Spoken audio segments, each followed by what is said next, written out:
Hi there, I'm Dr. Chris Murphy and I'm a Senior Lecturer in Intelligence Studies at the University of Salford, and I'm the designer of our new BA Hons Intelligence Analysis programme that we're set to launch in September 2021.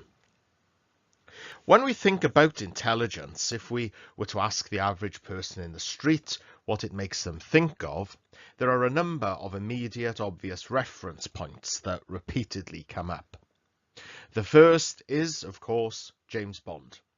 Something like 20% of the world's population, it has been estimated, has seen a James Bond film, so that's quite a lot of people. Another thing that tends to come up is technology. The technology of eavesdropping, surveillance from a distance, using listening devices or tapping a telephone line back in the day, that sort of thing. What we're talking about here essentially is collecting intelligence, either by human means or by technical means. Or indeed, in Bond's case, killing people, which doesn't have that much to do with intelligence really, but that's another story for another day. But irrespective of how it's collected, it involves engaging in behaviour that, unless you have explicit permission to do it, is illegal. So intelligence collection isn't really something that we can offer a program in, or we'd get ourselves into hot water with the authorities pretty quickly. However, there is far more to intelligence activity than that. As a recent commentator has observed, the fragments of information that arrive on the desks of ministers via electronic intercepts or dead letter drops have to be pieced together and then carefully interpreted. Success does not belong to the James Bond types or to the boffins operating GCHQ's vast computers. Rather, it depends on proper analysis of the information they provide. So while the collection of information is, of course, vital, it needs to go through a process in order to become useful. And that is where this programme comes in. Our aim, our goal, is to provide our students with an academic grounding that will allow them to succeed in the job market as intelligence analysts. And when you look at the market for this type of role, my word, there are a lot of jobs out there. Here are some examples from a really basic, straightforward Google search that I did recently. And you can do the same thing for yourselves, and you'll see the same thing. There are a lot of jobs out there that come under the heading of intelligence analysis. And also, as you can see here, these are skills that are appreciated and valued beyond the public sector, beyond the obvious world of national security. These are skills that are valued in the private as well as the public sector. Our intelligence analysis programme is unique in terms of what's currently offered elsewhere in UK higher education. It's more common to get undergraduate degree programmes in intelligence analysis in the United States, and there are a small number of undergraduate programmes in the UK that have intelligence in the title. But there isn't currently another programme with this specific focus on intelligence analysis anywhere else in the UK. So how has this degree programme been put together, and how can you have the confidence that the degree content will tick the boxes of potential employers? Well, this programme has effectively been put together through a process of reverse engineering by looking at what employers in this area want, gathering this data by looking at all the job adverts and person specs that were available at the time, and seeing if they had anything in common, which, of course, they did. Quite a lot of things. So coming up repeatedly, as you can see here, were things like knowledge of international issues or being clued up on global politics. Knowledge of social media intelligence and open source intelligence, the ability to analyse and evaluate confidential data sets and documents, the ability to demonstrate good legislative knowledge, and also a strong proficiency in IT skills, the use of MS Office and so on. Well, this information was then taken to inform both the content of the new programme and the modes of assessment that will be used on it, which I'll return to later. So the programme aims to bring together what we've divided into 3 key sets of skills, plus the option of the 4th, a language, that employers are clearly looking for.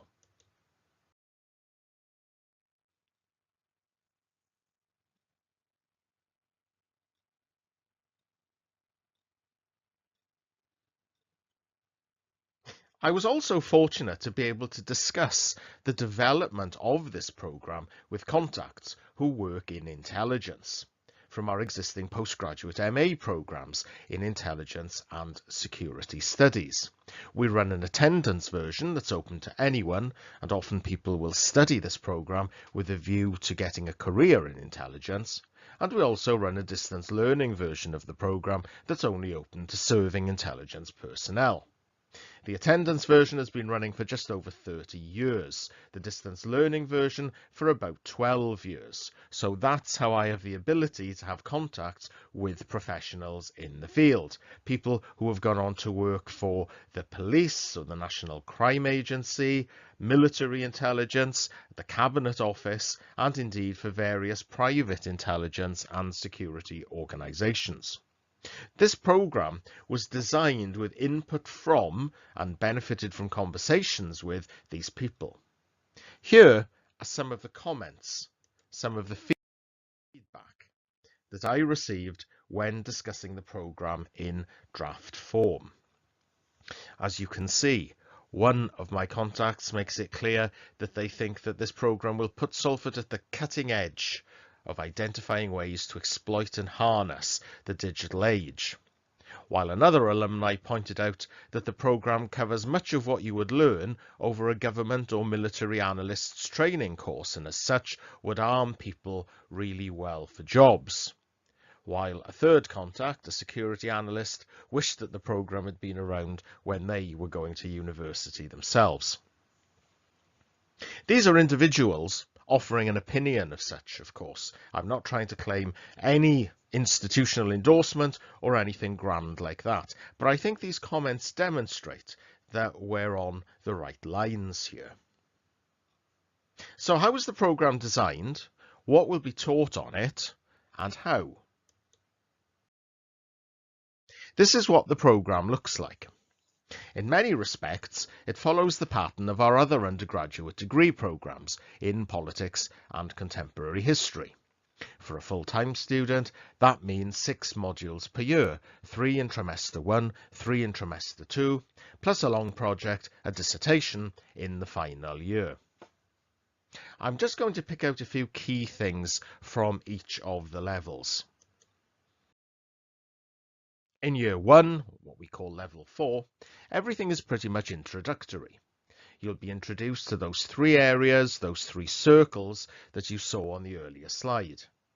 You'll get a grounding in international politics and recent international history, which you'll study alongside students on our other undergraduate programmes. In addition to which, you will study 4 modules that are exclusive to this programme. 2 on intelligence, what it is, who uses it, and so on, and 2 modules to develop your digital skills.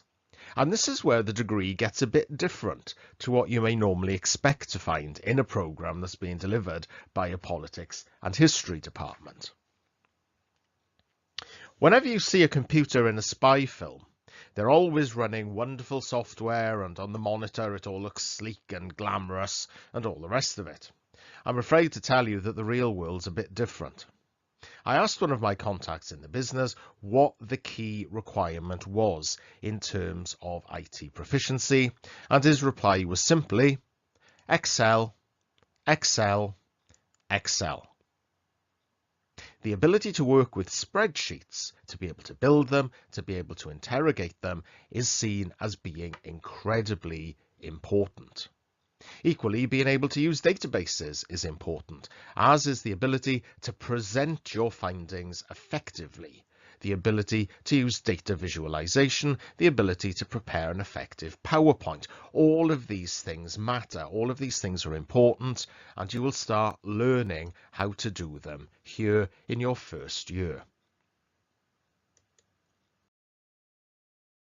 In your second year at level 5, you have some optionality where you'll be able to study with students on our other degree programs again. But you also have a number of further core modules. This year you'll learn about OSINT, open source intelligence, the sort of information that can be gathered without breaking the law, without bugging anyone's phone or anything like that. You'd be surprised how much is available out there if you know where to look for it and you know how to look for it. Alongside this, you'll study another core module, intelligence, law and oversight. Intelligence agencies are not rogue actors. They work within the law. Therefore, you need to know what that law is. And there's also an analytical simulation module in trimester 2, where you'll be put in the place of an intelligence analyst, given information to work with over a number of weeks in order to compile an analytical report. In your final year, you'll choose an area to research for a 12,000-word dissertation, and we're hoping that we'll get some input from the real world of intelligence here in terms of providing us with some live briefs, questions that they would like researched. And you'll also consider the ethics of intelligence. Knowing the law, knowing the legal requirements is obviously very important, but it's also important to consider whether you are working ethically. You'll also learn about counterintelligence and security work.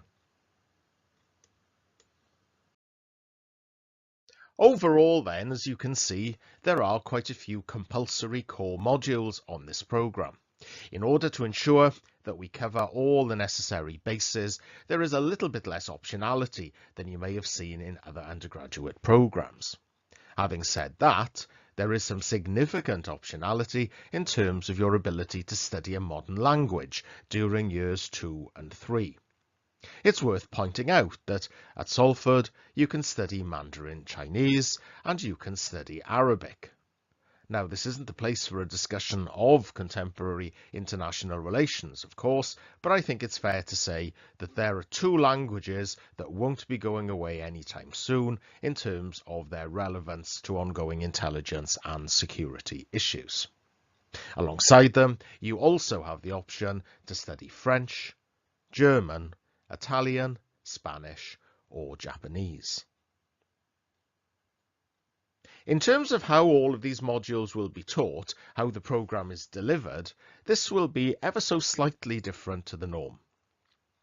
Before March of this year, before March 2020, one of the unique selling points of the programme was going to be the fact that a significant number of the lectures on it would be delivered online, asynchronously, with students coming into the university for the more active hands-on sessions, the seminars and workshops and so on.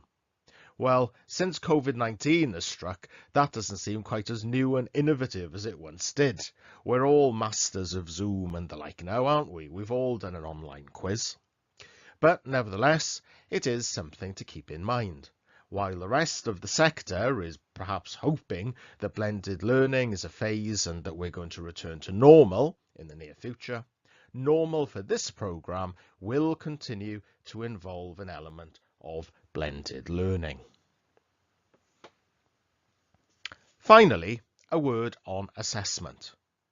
As with everything else, assessment has been informed by the sort of qualities that job adverts and person specs are clearly looking for. So we're aiming for what we call authentic assessment. So, for example,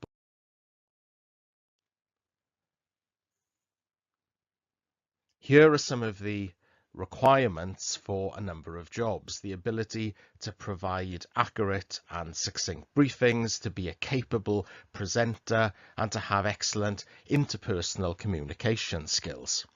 Well, the authentic assessment that aligns to that will be individual presentations and the delivery of group presentations. Further area that we saw coming up again and again in the job specs concerned the ability to work under pressure. When an operation is live, the pressure to undertake real-time analysis will be intense. The ability to work to tight deadlines, the ability to work under pressure and to produce accurate work within tight deadlines. This translates through the authentic assessment lens into timed essays, where you'll have a question given to you perhaps on a Monday morning, and you'll have until Friday afternoon to research and write it. Similarly, there will be timed reports and also exams. So that's my presentation. If this has sparked your curiosity, and you'd like to learn more about the programme, please do get in touch with me on this email address. Thank you all for listening. Goodbye.